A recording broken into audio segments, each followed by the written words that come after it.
take us behind what happened when you got called up to Raw? Yeah. Because it seemed really quick. It also was. didn't seem like there was much of a plan. There for wasn't. I did that, not that I know of. Like I said, I told the story on Renee's podcast, but like I was literally in Cleveland, Ohio when I got the call that I was going to be on Raw that next night, I think. So I had to call Tommaso, and he had to run to my apartment and pick up a suit, pick up my gear, because I literally had to fly from Cleveland to Lafayette, Louisiana. And the whole process, like, it just felt like I didn't know what was going on. And I know that's the nature of the business and that's how it works, is you kind of just got to be ready for anything. But I feel like I work so much better when I have a plan. And that's why I felt like I loved NXT for so long, is because we would commit to these long-term stories with me and Tommaso, or like me and Andrade. Like we tell a long-term story. We put a plan up. I feel like wrestling is best when you kind of plan a flag and you say like, okay, we're going to work to that moment. How do we get there? Yeah. And you commit to that plan. Right. I know like injuries and stuff can come up and change it. Obviously, the Tommaso thing did that a bunch.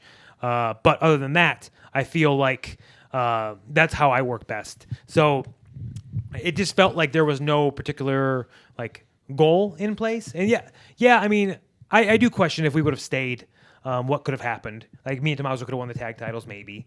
We could have done WrestleMania, maybe. Like all those things that I wanted to do, maybe could have started being checked off. But especially for me during that time period, I felt like I had so much more to give NXT, and I wanted to kind of have that match WrestleMania weekend for the NXT title, because I felt like that's where my story was going to go.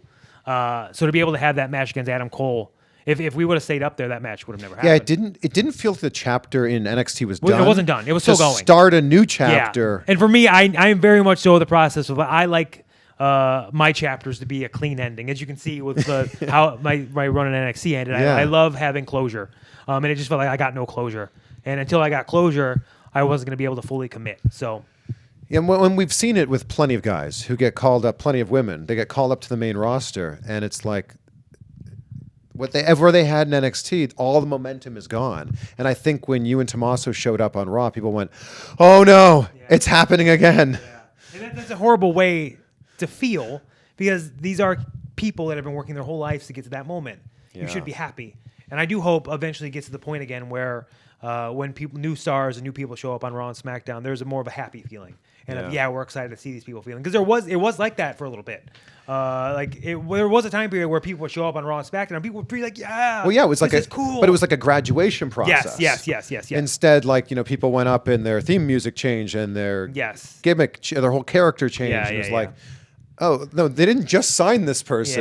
Yeah. This person has, like, the fans know who this person is. I guess that's the hard part, too, of feeling like you want your own thing. But also, like, I think like that was such the disconnect of, like, you'd grow to love these characters, and then you would root for them, and you want to see them move on. But they would move on, and they'd be completely different people. And I guess that's that's the fine line to walk. And I guess it's okay to do that if, like, the developmental show isn't on television and people aren't seeing it all the time. Yeah, I guess. But I mean, that's kind of the fine line they got to walk.